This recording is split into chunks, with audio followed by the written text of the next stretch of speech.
El porfiriato en la historia nacional fue un proceso sumamente controversial o ha sido un proceso sumamente estudiado por sus consecuencias que trajo, pues por un lado la industrialización, el progreso y por otro lado la desigualdad en el sector rural principalmente.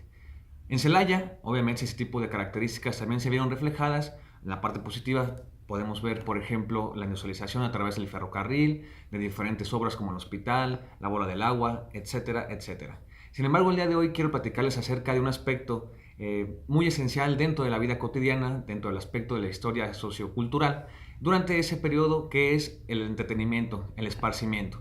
Y pues yo creo que es sumamente importante. ¿Por qué? Porque ese tipo de esparcimiento, ese tipo de actividades reflejan también problemas de estratificación social. ¿Qué quiere decir con esto? Pues evidentemente de acuerdo al poder adquisitivo, una persona puede llegar a un espacio de entretenimiento y, por ejemplo, el poder adquisitivo también da que se puedan relacionar con el mismo sector. Cosa contraria cuando hace falta este poder económico.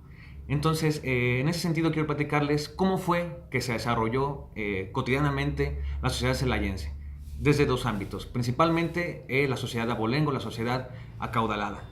En ese sentido, tenemos que recordar que todas las actividades de entretenimiento, de deportes, estaban obviamente heredadas desde la época colonial, como por ejemplo las peleas de gallos y las famosas corridas de toros, mismas que se continuaron dando sin ningún problema. Sin embargo, durante la segunda mitad del siglo XIX, aquí en Celaya comenzaron a popularizarse diferentes actividades, tales como los paseos a las alamedas, los paseos a los parques. Sin embargo, una actividad sumamente importante se empezó a popularizar y fue, obviamente, el asistir a los circos. En ese contexto existieron varios circos de importancia incluso internacional, el Cine Magnolias y uno de los más famosos, el Cine Orrin. Este gran cine que tenía consigo uno de los más importantes payasos a nivel internacional, que era Ricardo Bell. Incluso se mencionaba que este payaso era el único que podía hacer reír a Porfirio Díaz, el entonces presidente de la República. Y es interesante porque en el año de 1883 este circo junto con este payaso llegan aquí a la ciudad de Celaya y logran nuevamente dibujar sonrisas en la población celayense, pero población únicamente acaudalada. Porque como les acabo de mencionar, obviamente este poder adquisitivo, este poder económico, pues va vinculado obviamente con la posibilidad de poder acercarse a ese tipo de espacios.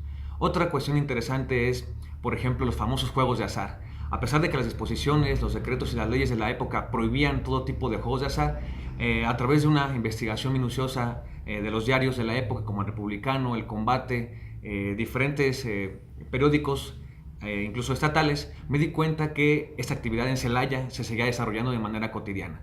Incluso hay periódicos como por ejemplo El Juzgado de Guanajuato, que menciona que no únicamente se podían jugar aquí en la plaza principal, sino que el entonces jefe en 1882, Dionisio Catalán, se encontraba con los mismos tahúres jugando en la plaza principal. Es un dato sumamente interesante porque incluso en los periódicos mencionan que la gente de los alrededores pues está sumamente molesta por este tipo de actividades.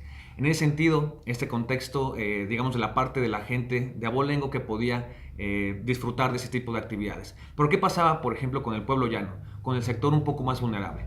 Pues bien, sus actividades se vincularon específicamente más con la parte religiosa, es decir, con todas aquellas actividades litúrgicas, como por ejemplo las festividades de la Purísima Concepción, obviamente en espacios vinculados con los templos, con los atrios y, vaya a decir, con las famosas festividades de Navidad, donde ya los famosos carros alegóricos eran una tradición sumamente importante de principios del siglo XIX.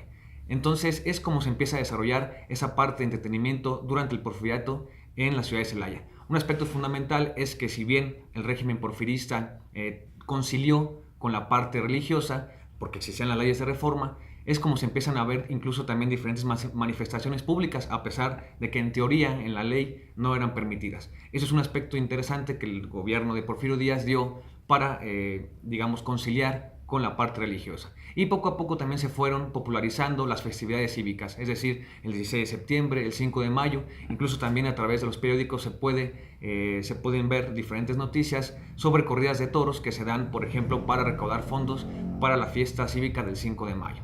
Y es así como también a través de este pequeño panorama de aspectos muy puntuales de la vida cotidiana, quisiera darles a ustedes un poquito de la historia, no solamente de los protagonistas, sino de la historia social, de la historia de la vida cotidiana de los celayenses, del pueblo llano. Un aspecto fundamental para seguir incrementando nuestro acervo y nuestra bagaje cultural aquí en la ciudad de Celaya.